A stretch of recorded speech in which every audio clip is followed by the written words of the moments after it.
राधे राधे। जय श्री कृष्णा भक्तों, आप सभी का स्वागत करती हूँ मैं आज की मेरी इस वीडियो में। आज की वीडियो में मैं आदि गुरु शंकराचार्य के जीवन परिचय और उनके जो महत्वपूर्ण कार्य हैं उनके बारे में जानकारी लेकर आई हूँ। भारत की आध्यात्मिक और दार्शनिक परंपरा में आदि शंकराचार्य का नाम अत्यंत ही श्रद्धा और सम्मान के साथ लिया जाता है। वे भारतीय दर्शन के महान आचार्य, अद्वैत वेदांत के प्रवर्तक और सनातन धर्म के पुनरुत्थान करता थे। उन्होंने अपने अल्प जीवन में ही ऐसे महान कार्य किए जिनका प्रभाव आज भी भारत की धार्मिक, दार्शनिक और सांस्कृतिक चेतना पर स्पष्ट रूप से दिखाई देता है।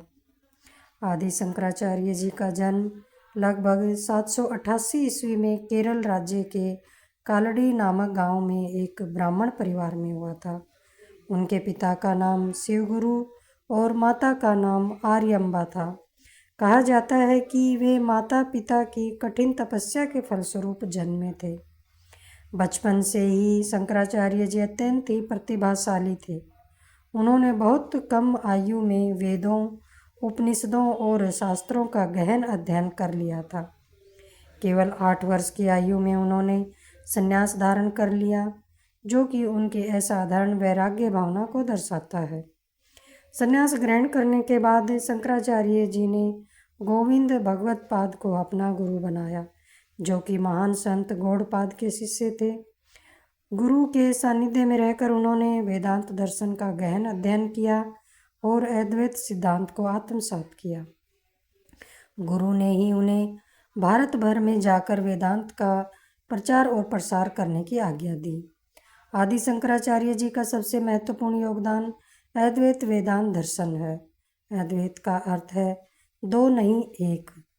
उनके अनुसार ब्रह्म ही एकमात्र सत्य है, जगत मिथ्या है और जीव तथा ब्रह्म में कोई भेद नहीं है। अज्ञान के कारण मनुष्य स्वयं को अलग समझता है, जबकि वास्तविकता में आत्मा और ब्रह्म एक ही है।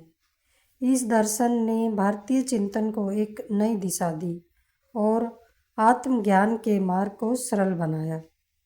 शंकराचार्य जी ने अनेक महत्वपूर्ण ग्रंथों की रचना की, जो आज भी वेदांत अध्ययन का आधार हैं। उनके प्रमुख ग्रंथों में शामिल हैं विवेक चूड़ामणि, आत्मबोध, उपदेश सहस्त्री और भज गोविंदम। इसके अतिरिक्त उन्होंने ब्रह्मसूत्र, गीता और प्रमुख उपनिषदों पर भी अनेक टीकाएँ लिखी। इन टीकाओं ने शास्त्रों के गूढ़ अर्थ को बहुत ही सरल बना दिया। शंकराचार्य जी ने अपने समय में प्रचलित विभिन्न मतों और पंथों के से भी शास्त्रार्थ किए। उन्होंने बौद्ध, जैन और अन्य दार्शनिक मतों के साथ संवाद कर वैदिक धर्म की प्रतिष्ठा को पुनः स्थापित किया था। उनका उद्देश्य किसी मत का खंडन नहीं, बल्कि सत्य की खोज और धार्मिक एकता को मजबूत करना था।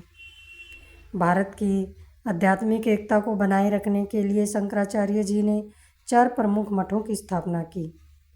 दक्षिण में श्रृंगेरी मठ, पश्चिम में द्वारका मठ, उत्तर में ज्योतिर्मठ और पूर्व में गोवर्धन मठ। इन मठों के माध्यम से उन्होंने सनातन धर्म, वेदांत शिक्षा और साधना परंपरा को संगठित रूप प्रदान किया। आदि शंकराचार्य जी ने धार्मिक समन्वय के लिए पंचायती पूजा की परंपरा को प्रचलित किया, जिसमें शिव, विष्णु, शक्ति, गणेश और सूर्य इन 5 देवताओं की उपासना की जाती है। इससे विभिन्न संप्रदायों के बीच सामंजस्य स्थापित हुआ। आश्चर्यजनक रूप से आदि शंकराचार्य जी का जीवन केवल 32 वर्षों का था, लेकिन इतने कम समय में उन्होंने जो कार्य किए थे वे युगों तक अमर हो गए। उन्होंने न केवल दर्शन को नई दिशा दी, बल्कि समाज को आध्यात्मिक चेतना से जोड़ा।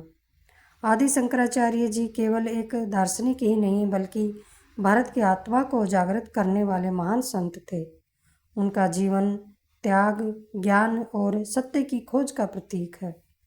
उनके द्वारा प्रतिपादित अद्वैत वेदांत आज भी मानव को आत्मज्ञान, शांति और मोक्ष का मार्ग दिखाता है।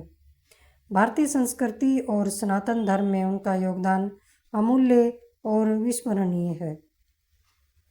आज की यह वीडियो आप सभी को कैसी लगी, आप सब मुझे कमेंट करके ज़रूर बताएं और ऐसी ही वीडियो और देखने के लिए आप मेरे चैनल को सब्सक्राइब करें। राधे राधे।